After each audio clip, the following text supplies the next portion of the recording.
नमस्कार दोस्तों। एक बार फिर से आप लोगों का बहुत बहुत स्वागत है। उम्मीद करता हूँ आप सब लोग घर पे अच्छे से होंगे, मस्त होंगे, पढ़ाई कर रहे होंगे, अपनी पढ़ाई जारी रख रहे होंगे क्योंकि इम्पोर्टेंट है, बहुत ज़रूरी है। और हो सकता है कि जैसे ही लॉकडाउन ख़त्म हो उसके बाद बम्पर वैकेंसी निकले। तो अपना नेक्स्ट टॉपिक है ग्लोमेरुलोनेफ्राइटिस। देखो, ग्लोमेरुलोनेफ्राइटिस का मतलब क्या हो गया? ये एक कैसी डिजीज़ है? एक ऑटो इम्यून डिजीज़ है। ग्लोमेरुलोनेफ्राइटिस कैसी डिजीज़ है? ऑटो इम्यून डिजीज़ है। और ऑटो इम्यून डिजीज़ होने की वजह से इसके अंदर क्या देखने को मिलता है अपन को? स्वेलिंग। क्या देखने को मिलता है? स्वेलिंग देखने को मिलती है। और ये स्वेलिंग कहाँ पे देखने को मिलती है? Swelling of glomerulus. ग्लोमेरुलस के अंदर क्या देखने को मिलती है? स्वेलिंग ड्यू टू किसके वजह से देखने को मिल रही है? Antigen antibody reaction. क्यों देखने को मिल रही है? एंटीजन एंटीबॉडी रिएक्शन के वजह से क्या देखने को मिल रहा है अपन को? ग्लोमेरुलस के अंदर स्वेलिंग। अब बात हो गई कि भैया ऑटो इम्यून डिजीज़ का मतलब क्या हो गया? तो ऑटो इम्यून डिजीज़ का मतलब क्या होता है कि हमारे बॉडी की जो सेल्स है, जो डिफेंस मैकेनिज्म है, वो खुद की मतलब हमारी बॉडी की सेल्फ की, और जो नॉन सेल्फ सेल्स है, नॉन सेल्फ सेल्स का मतलब क्या हो गया? जो हमारी बॉडी के अंदर जो फॉरेन पार्टिकल है, जो फॉरेन पार्टिकल जैसे कि बैक्टीरिया, वायरस है, क्या नहीं कर पाए? ये डिफ्रेंशिएट नहीं कर पाए। तो ऐसी डिजीज़ को क्या बोलते हैं अपन? Auto immune. और इसीलिए इसके अंदर जो रिएक्शन नज़र आ रही है वो कैसी नज़र आ रही है? Antigen antibody. मतलब हमारी बॉडी की जो एंटीबॉडीज़ है वो हमारे बॉडी की सेल्स को ही क्या करने लग जाती है? डिस्ट्रॉय करने लग जाती है। कंडीशन को क्या बोल दिया? Auto immune disease. मतलब ग्लोमेरुलोनेफ्राइटिस एक कैसी बीमारी है? ऑटो इम्यून डिजीज़ है, जिसके अंदर क्या देखने को मिल रहा है? जो ग्लोमेरुलस है उसके अंदर क्या आ जाती है? स्वेलिंग जो है अपन को देखने को मिलती है। फिर बात करें भैया ये ऑटो इम्यून डिजीज़ के कितने टाइप्स होते हैं? तो ये ऑटो इम्यून डिजीज़ दो तरीके की होती है। एक तो देखने को मिलती है अपन को एक्यूट, जबकि दूसरी वाली कौन सी होती है? क्रोनिक ग्लोमेरुलोनेफ्राइटिस होती है। जो एक्यूट वाली है वो तो कैसी होती है? सडन ऑनसेट होती है। मतलब अचानक से नज़र आती है, अचानक से बीमारी अराइज होती है और उतनी ही जल्दी क्या भी हो जाती है? ठीक भी हो जाती है। जबकि क्रोनिक जो वाली होती है वो कैसे होती है? जो है प्रोग्रेसिव होती है। प्रोग्रेसिव होती है, धीरे धीरे बढ़ती है। या फिर क्या देखने को मिलते हैं अपन को? बार बार रिकरेंट अटैक देखने को मिलते हैं। और रिकरेंट अटैक किसके देखने को मिलते हैं? एक्यूट ग्लोमेरुलोनेफ्राइटिस के। मतलब या तो एक बार हो जाए और धीरे धीरे प्रोग्रेस करे, या फिर बार बार एक्यूट ग्लोमेरुलाइटिस के अटैक हो रहे हैं, हम ट्रीटमेंट मेजर लेंगे और ठीक हो जाएगा। तो अल्टीमेटली वो किस में कन्वर्ट हो जाएगा? फिर क्रोनिक के अंदर। और इन दोनों में से अगर अपन बात करें तो जो मोर सीवियर है, जो मोर डेंजरस है, वो डेंजरस वाली कौन सी होती है? क्रोनिक ग्लोमेरुलाइट जो नेफ्राइटिस है वो क्या होती है? ज़्यादा डेंजरस होती है। फिर इसकी बात करें अपन, इसमें कौन क्या क्या जो है इटियोलॉजी है, इटियोलॉजी क्या है, किसके वजह से जो है ग्लोमेरुलोनेफ्राइटिस हो रहा है? तो सबसे पहले तो वही हो गया ऑटो इम्यून डिजीज़। किसके वजह से हो रहा है? किसी तरीके की ऑटो इम्यून डिजीज़ हो जाए उसके वजह से क्या हो जाए? ग्लोमेरुलोनेफ्राइटिस। क्या हो जाए? टॉन्सिलाइटिस हो जाए। पेशेंट को क्या हो रहा हो? टॉन्सिलाइटिस हो रहा हो, तो उसके वजह से भी क्या देखने को मिल सकता है? ग्लोमेरुलोनेफ्राइटिस। मतलब टॉन्सिलाइटिस जिस बैक्टीरिया वायरस की वजह से होगा वो कहाँ पहुँच जाएगा? ब्लड स्ट्रीम के द्वारा किडनी में पहुँच जाएगा और उसको अफेक्ट करे। या क्या हो जाए? फेरिंजाइटिस हो जाए। या क्या हो जाए? फेरिंजाइटिस हो जाए, तो उसकी वजह से भी हो सकता है। और जो मोस्ट कॉमन कोज है वो कौन सा है? Group A beta haemolytic streptococci. Group A haemolytic streptococci जो होता है, इसका मोस्ट कॉमन जो है बैक्टीरिया है जो किसको कोज कर रहा है? ग्लोमेरुलोनेफ्राइटिस को कोज करता है। और कई बार क्वेश्चन आया हुआ है इस पे, और क्वेश्चन आता है ये जो group A beta haemolytic streptococci जो बैक्टीरिया है वो ग्राम पॉजिटिव होता है, ये ग्राम नेगेटिव होता है? तो ये बैक्टीरिया कैसा होता है? ग्राम पॉजिटिव जो है होता है। Sign and symptom of glomerulonephritis. Glomerulonephritis में कौन कौन से साइन एंड सिम्टम नज़र आते हैं? तो देखो क्या नज़र आएगा? हीमेचूरिया। क्या देखने को मिल रहा है? हीमेचूरिया देखने को मिल रहा है। हीमेचूरिया का मतलब क्या हो गया? यूरिन के अंदर ब्लड प्रेजेंट है। और जैसे ही यूरिन के अंदर ब्लड प्रेजेंट हो जाएगा तो यूरिन का कलर कैसा नज़र आएगा? देखो, डार्क कोका कलर्ड यूरिन। कैसा कलर यूरिन नज़र आ रहा है? डार्क कोका कलर्ड यूरिन नज़र आ रहा है। कई बार इस पे क्वेश्चन आ चुका है कि डार्क कोका कलर्ड यूरिन कौन सी डिजीज़ में पाया जाता है, तो कौन सी में देखने को मिल रहा है, ग्लोमेरुलोनेफ्राइटिस में देखने को मिल रहा है। देखो क्या भी देखने को मिल सकता है, ओलिगोयूरिया, क्या देखने को मिल सकता है, ओलिगोयूरिया देखने को मिल सकता है, या एन्यूरिया देखने को मिल सकता है। ओलिगोयूरिया का मतलब तो क्या हो गया, urine output 400 ml per day के से भी क्या हो जाए, कम हो जाए, ओलिगोयूरिया।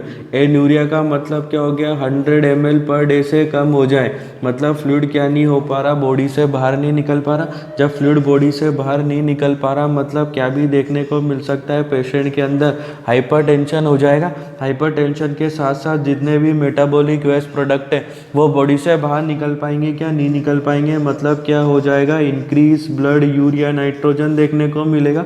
क्या देखने को मिलेगा, इंक्रीज जो है सीरम क्रिएटिनिन लेवल, जो क्रिएटिनिन का लेवल है वो भी क्या देखने को मिलेगा, अपन को बढ़ा हुआ देखने को मिलेगा। क्या प्रेजेंट क्या हो सकता है, और पेशेंट के अंदर फीवर देखने को मिल सकता है। क्या हो जाएगा, पेशेंट को फीवर हो जाएगा। पेशेंट में क्या देखने को मिलेगा, किडनी डैमेज हो रही है, मतलब पेन देखने को मिलेगा। और पेन कैसा देखने को मिलेगा, फ्लैंक पेन देखने को मिलेगा। फ्लैंक पेन क्यों बोला इसको, क्योंकि जो है पेन किस जगह पे हो रहा है, फ्लैंक रीजन में।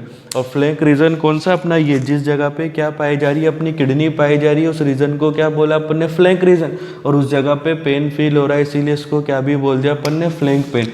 और देखो क्या देखने को मिलेगा इस कंडीशन के अंदर, ग्लोमेरुलस डैमेज हो सकता है, और ग्लोमेरुलस डैमेज हो गया तो क्या देखने को मिलेगा, प्रोटीन यूरिया। प्रोटीन यूरिया क्यों हो गया, क्योंकि जैसे ही ग्लोमेरुलस डैमेज हुआ, पहले तो मेजर पार्टिकल्स नहीं आ पाते थे यूरिन में, लेकिन अब ग्लोमेरुलस से डैमेज हो गया तो मेजर पार्टिकल्स यूरिन में प्रेजेंट हो जाएंगे। और क्या प्रेजेंट हो जाएगा, प्रोटीन प्रेजेंट हो जाएगा, इसीलिए क्या बोल दिया, प्रोटीन यूरिया।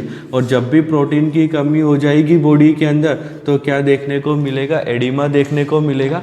और ये एडिमा क्यों हुआ बॉडी के अंदर, क्योंकि प्रोटीन लॉस हो गया और ऑस्मोटिक प्रेशर कम होने की वजह से क्या देखने को मिलेगा, एडिमा जो है देखने को मिल रहा है। फिर बात करें अपन इसमें डायग्नोसिस की, कि कैसे अपन पहचान सकते हैं कि पेशेंट को जो है ग्लोमेरुलस नेफ्राइटिस हुआ है या नहीं हुआ, तो कैसे पहचानेंगे। देखो सबसे पहले तो पेशेंट की क्या लेंगे, हिस्ट्री लेंगे, और क्या करके देखेंगे, फिजिकल एग्जामिनेशन करेंगे। हिस्ट्री और फिजिकल एग्जामिनेशन के बाद क्या करेंगे, उसकी यूरिन कल्चर और सेंसिटिविटी टेस्ट, यूरिन कल्चर और सेंसिटिविटी टेस्ट करेंगे। इसके बाद टेस्ट करेंगे अपन यूरिन एनालिसिस। यूरिन एनालिसिस का मतलब हो गया, यूरिन में पाए जाने वाले जितने भी कंपोनेंट्स हैं उन सब का एनालिसिस करेंगे। कल्चर और सेंसिटिविटी में तो क्या चेक कर रहे थे कि यूरिन के अंदर किसी तरीके का बैक्टीरिया वायरस तो नहीं है। फिर क्या देखेंगे अपन, इसके अंदर ब्लड कल्चर करेंगे। ब्लड कल्चर करके देखेंगे कि ब्लड की कौन सी सेल पे क्या प्रभाव पड़ रहा है या नहीं पड़ रहा है, ये सारी चीज़ें इसके अंदर करके देखेंगे। फिर जो कल्चर करेंगे अपन वो कौन सा करेंगे, स्पूटम कल्चर। कौन सा कल्चर करके देख रहे हैं, स्पूटम कल्चर करके देख रहे हैं। और स्पूटम कल्चर को कैसे ऑब्टेन करेंगे, थ्रोट स्वाब से। कैसे आप ऑब्टेन कर रहे हैं, थ्रोट स्वाब से, मतलब एक स्वाब को लेंगे और किसी भी फोर्सेप्स से पकड़ के उसको जो है कहाँ पे एंटर करेंगे, थ्रोट के अंदर, वहाँ से सिक्रीशंस को ऑब्टेन कर लेंगे। उसको क्या बोल दिया, कल्चर, स्पूटम कल्चर। क्योंकि ये किस वजह से भी हो रहा था, ग्लोमेरुलोनेफ्राइटिस, टॉन्सिलाइटिस की वजह से, फेरिंजाइटिस की वजह से भी हो रहा था, ताकि अपन बैक्टीरिया या वायरस अगर कोई वहाँ पे प्रेजेंट है तो उसका क्या पता लगा, अपन क्या कर सके, पता लगा सके। फिर क्या करेंगे अपन, ASO टाइटर के बारे में पता लगाएंगे। ASO टाइटर का मतलब क्या हो गया, एंटी स्ट्रेप्टोलाइसिन ओ टाइटर के बारे में जो है पता लगाएंगे। और ये जो एंटी स्ट्रेप्टोलाइसिन ओ टाइटर है, इसका पीक देखने को मिलता है 1 वीक से लेकर के 1 मंथ तक। मतलब एक बार हो गया इन्फेक्शन तो उसके 1 मंथ के बाद इसका लेवल पीक पे पहुंच जाएगा। और कब तक पीक पे रहेगा, 1 मंथ तक क्या देखने को मिलेगा, अपन को पीक पे देखने को मिलेगा। इसको पॉजिटिव कब बोलेंगे, जब इसकी वैल्यू कितनी ज़्यादा देखने को मिले, 200 यूनिट पर ml से ज़्यादा देखने को मिले, तब तो रिजल्ट कैसा बोलेंगे, पॉजिटिव बोलेंगे। अगर ये किससे कम हो रहा है, 200 यूनिट पर ml से कम हो रहा है, तो रिजल्ट कैसा नज़र आएगा, अपन को नेगेटिव नज़र आएगा। यहाँ पे एक चीज़ और देखने को मिलेगी, जो C रिएक्टिव प्रोटीन है जो सी रिएक्टिव प्रोटीन है वो सी रिएक्टिव प्रोटीन कैसी होगी यहाँ पे प्रेजेंट होगी, कैसी। अब बात करते हैं मैनेजमेंट की, और मैनेजमेंट में बात करें अपन किसकी, मेडिकल मैनेजमेंट की। तो क्या क्या करना पड़ेगा, देखो दोस्तों, अपन पेशेंट को क्या देखने को मिल रहा था, फ्लैंक पेन हो रहा था, इसलिए क्या प्रदान कर देंगे, एनाल्जेसिक्स देंगे। एनाल्जेसिक्स देंगे। पेशेंट को क्या हो रहा था, फीवर हो रहा था, मतलब क्या दे देंगे, एंटी पायरेटिक दे देंगे।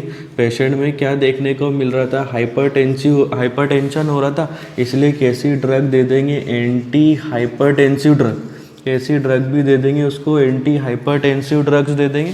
फिर अपन ने बात करी थी पेशेंट में क्या हो रहा था, ओलिगोयूरिया और एन्यूरिया हो रहा था, इसीलिए क्या दे देंगे, पेशेंट को डायूरेटिक्स दे देंगे, ताकि अपन उसका क्या बढ़ा सके, यूरिन आउटपुट बढ़ा सके।